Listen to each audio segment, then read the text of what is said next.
O siem nostalgia siem quashilosia senesnat Lisa Wilson senesnat. Hello, my name is Lisa Wilson. I am a council member for the Lummi Nation, and I also serve as the vice chair of the Northwest Indian Fish Commission. The preservation of our natural resources and our natural being for our area is vitally important because it's who we are as a people, it's our identity, and if it wasn't for the salmon, then there would be no Lummi people. And so it is vitally important because it is our identity, and we do need to stand up to a lot of elements that are happening right now, whether it be environmental or political.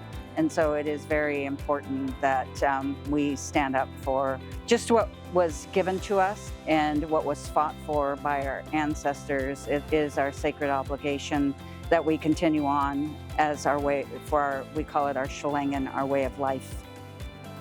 So protecting our salmon and also our natural resources, it's not an easy job, and it is very complicated, and it does take a lot of education and a lot of time and patience to learn all of the challenges that we're facing in order to know what we need to do to help.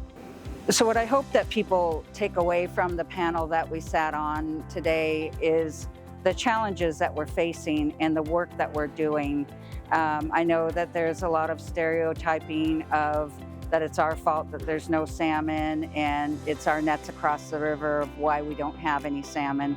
And people need to understand that we are the ones that are bringing our salmon back. We are the ones that are saving the environment so that everybody can enjoy this beautiful place that we live in.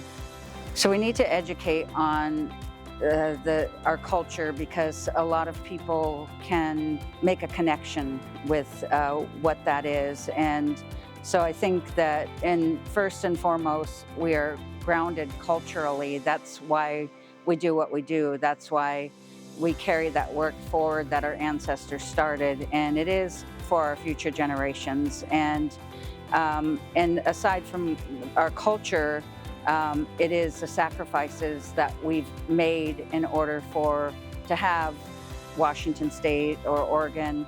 You know, it is those sacrifices, and it is our culture that is our foundation of where we are. It's that place-based knowledge of the culture and who we are and where we come from. And I think that a lot of people need to understand about the culture and why we do the things that we do.